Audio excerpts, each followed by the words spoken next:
¿Qué puede decirnos una obra de teatro escrita hace más de 120 años sobre la desigualdad actual?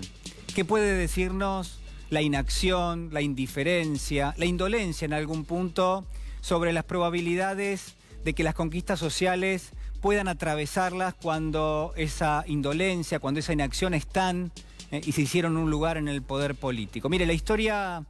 que hoy quiero contarle brevemente y que tiene un argumento realmente muy sencillo es El jardín de los cerezos de Anton Chejov, este escritor ruso, el maestro, uno de los grandes maestros rusos, que pone en escena a dos hermanos que pertenecen a una familia aristocrática, que han pasado muchos años en el extranjero y que de pronto deciden regresar, no solamente a su país, sino también a ese lugar que los vio nacer, a esa casa de campo, un palacio prácticamente en términos rurales, que se extiende por muchas hectáreas, que ha sido parte del linaje que les ha dado origen y que hoy son ellos finalmente lo que ha quedado de esa familia aristocrática que ha perseverado a lo largo del tiempo. Ellos llegan a ese lugar, son recibidos por sus sirvientes y allí se les comunica una noticia totalmente inesperada. Están prácticamente en bancarrota, deben muchísimo dinero y para ellos es una sorpresa porque en algún punto habían desconectado totalmente de esa situación financiera viviendo en el extranjero, viviendo en París, y a partir de tomar contacto con esa información, con esos datos que obviamente los alarman bastante, es que la historia empieza a tomar otra velocidad. Al principio, Chejov nos va a mostrar a dos hermanos que prácticamente se dejan estar,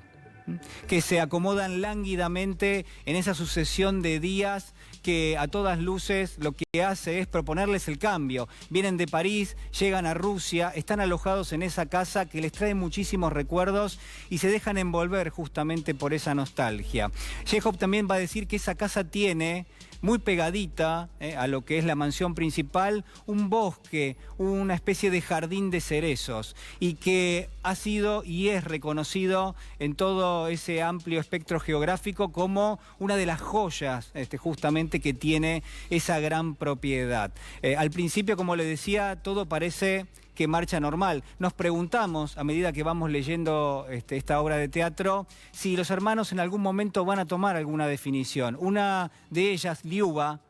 que es la persona que suponemos podría tomar alguna definición, decide embarcarse en un viaje de nostalgias, empieza a rememorar los orígenes de su familia, cuál era la estirpe a la cual pertenecían, qué era lo que le decía su madre ya fallecida, y al mismo tiempo conversa con su hermano, y este hermano también, sin ninguna duda, se ve envuelto en una serie de ensoñaciones que lo que hacen es plantearnos nuevamente esta pregunta. Digo, ¿no van a hacer nada? No van a hacer absolutamente nada con esa deuda que tienen pendiente y que a medida que corren las semanas, a medida que pasan los meses, bueno, se vuelve cada vez más importante. En algún momento surge alguna consulta, en algún momento surge alguna decisión, pero la única salida que ellos encuentran es endeudarse todavía más, hasta que en determinado momento, bueno, esa deuda empieza a tornarse totalmente impagable. Llega un punto y un personaje que es central en la obra y que quizás nos remite a algún tipo de cuestionamiento. Hablamos de una especie de comerciante que se llama Lopajim y que se acerca a ellos porque él los conoce perfectamente bien. ¿Sabe por qué? Porque sus papás eran campesinos y trabajaban en ese jardín de cerezos hacía muchísimo tiempo. Y porque él es hijo de ellos y ha aprendido el arte del comercio y ha podido prosperar en esa sociedad que empieza a cambiar de una forma realmente importante, que empieza a valorar otros talentos más allá de la cuestión de la aristocracia y que de pronto se acerca a estos hermanos que los conoce perfectamente bien y les dice: señores, o venden ese jardín de cerezos y así van a poder salvar el resto de la propiedad, o sencillamente despídanse de todos. Y yo le decía que esa pregunta que nos vamos haciendo a lo largo de la lectura termina volviéndose cada vez más omnipresente, porque asistimos a intercambios, a conversaciones, a nimiedades, a banalidades que surgen en las conversaciones entre estos dos hermanos, pero no pasa nada con respecto a esa deuda. Esa deuda sigue creciendo, esa deuda es cada vez más importante. Les golpean la puerta a estos hermanos diciéndoles que directamente que vendan, que loteen ese jardín de cerezos y que ahí se puede construir incluso un barrio entero con viviendas sociales y que en todo caso de esa forma podrían salvar el resto de la propiedad. Pero como usted ya se imaginará, nada de todo esto pasa. Pasa que Liuba, la protagonista de la historia, por un lado pareciera que no quiere despedirse de lo que es el patrimonio familiar. Por otro lado rememora a su pequeño hijo que ha fallecido en esa misma propiedad de hacía muchísimos años. Y quizás lo más importante, lo central en todo esto es que Liuba en gran medida termina reconociendo que quizás se han manejado mal, que quizás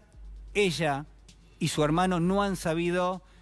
cómo llevar adelante ni los negocios de la familia, que no han sabido absolutamente nada y que se han abandonado a esa suerte, a la suerte que había marcado el linaje, la aristocracia, pero que no sabían ni podían hacer absolutamente nada. Pensaron que todos les debían, que les debían una solución, que alguien les iba a traer la solución servida en bandeja y por supuesto nada de todo esto pasa. Finalmente esa propiedad termina subastándose,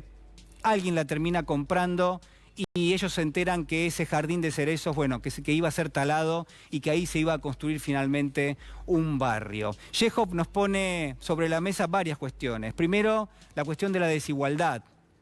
donde el jardín de cerezos, creo yo, metafóricamente para Chekhov, juega ese rol. Ese jardín de cerezos era la fortuna familiar, había ayudado a que ellos acumulen capital a lo largo de los años, trabajaban allí distintas personas recogiendo esas cerezas y finalmente era la joya de la familia que se termina subastando junto con el resto de la propiedad. Para este comerciante, que era amigo de la familia, pero que finalmente había ejercido el comercio y había logrado prosperar, ese jardín de cerezos era el sinónimo de la desigualdad, de sus padres que no tenían acceso a la tierra en aquel momento y que finalmente significó un desenlace a favor de lo que fue finalmente para él una posición distinta, pero que hizo y que le generó mucho sufrimiento justamente a sus padres. Quizás conviene preguntarnos en todo caso si en gran medida varios de los elementos que dan vuelta en esta historia no nos remiten al presente, pero yo elijo mencionarles quizás uno o dos.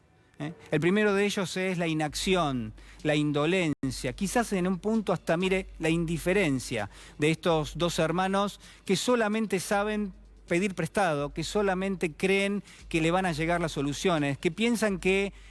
todos les deben a ellos justamente la asistencia y que en todo caso no tienen que tomar ningún tipo de decisión al respecto. Y me pregunto si en gran medida la Argentina de los últimos años, quienes han presidido el poder político, no han actuado de la misma manera, si no había algún elemento de clase, una mirada distinta, si no se pensaba que alguien iba a golpearnos la puerta para traernos la solución y si en algún momento no se pensó que la única solución era seguir tomando deuda de una forma que realmente no se sostuvo en el tiempo. El otro de los elementos es, sin ninguna duda, la desigualdad, nuevamente allí presente, que quizás nos tiene que abrir este interrogante, porque ese jardín de cerezos, como yo le decía, significaba la desigualdad para el comerciante, pero para la familia era aquello que pertenecía al pasado, pero que ellos de alguna forma asimilaban con el presente,